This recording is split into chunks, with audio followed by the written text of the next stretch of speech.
Europe 1, il est 7h54, Maxime Switek. L'humeur du jour, bonjour Guillaume Perrault. Bonjour. Vous êtes grand reporter au Figaro. Dans un peu plus de 2 heures maintenant, l'armée française va défiler sur les Champs-Élysées, 14 juillet oblige.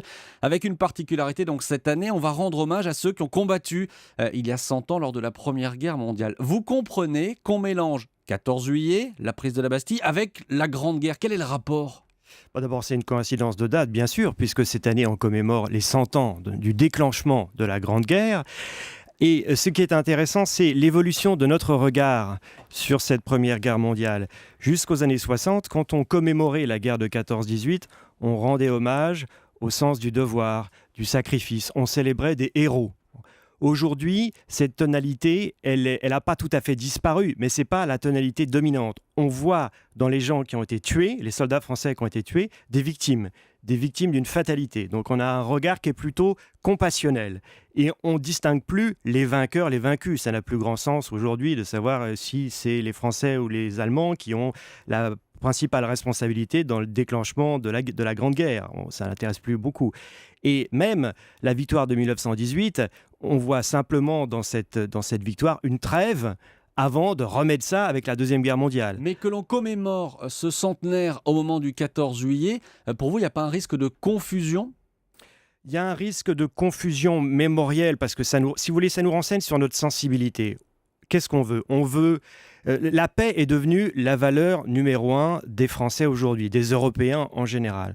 Donc on ne veut oublier personne dans cette commémoration. C'est pour ça qu'on a invité des représentants de tous les pays qui se sont battus, et même dans 14-18, la moitié du globe va être représentée, et même des gens qui ne se sont pas battus, mais qui ont envoyé des travailleurs civils. Donc on avait vraiment le souci de ne mécontenter personne, de ne contrarier personne, de laisser de côté les éventuelles questions historiques qui pouvaient encore diviser, pour célébrer, d'abord pour avoir un moment de compassion pour ce qui apparaît comme un suicide collectif de l'Europe avec le recul du temps, et puis pour célébrer la grande valeur actuelle des Européens qui est la paix.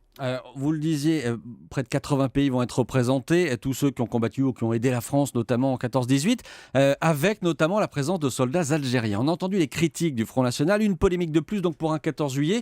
C'est récurrent les polémiques du 14 juillet. C'est récurrent quand il y a la participation de soldats d'armées de pays étrangers avec qui on a eu des rapports compliqués, avec qui on a un contentieux historique.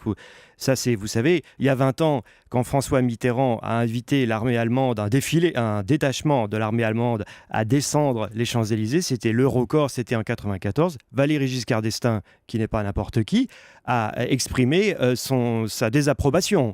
Parce que lui, il a rappelé qu'il avait été adolescent sous l'occupation, qu'il avait vu des uniformes allemands à Paris et qu'il trouvait déplacé, malgré tout le chemin parcouru, de faire venir de parasiter en quelque sorte. Il en tenait pour un 14 juillet classique, traditionnel, uniquement centré sur l'armée française. Bon, Mitterrand avait pris une autre option. Et depuis, effectivement, il est devenu courant d'inviter des contingents étrangers à s'associer à cet événement. Et on verra comment ça va se passer tout à l'heure donc sur les Champs-Élysées. Merci Guillaume Perrault, je rappelle qu'on peut vous lire dans Le Figaro. Merci à vous d'avoir été avec nous en direct ce matin sur Europe 1.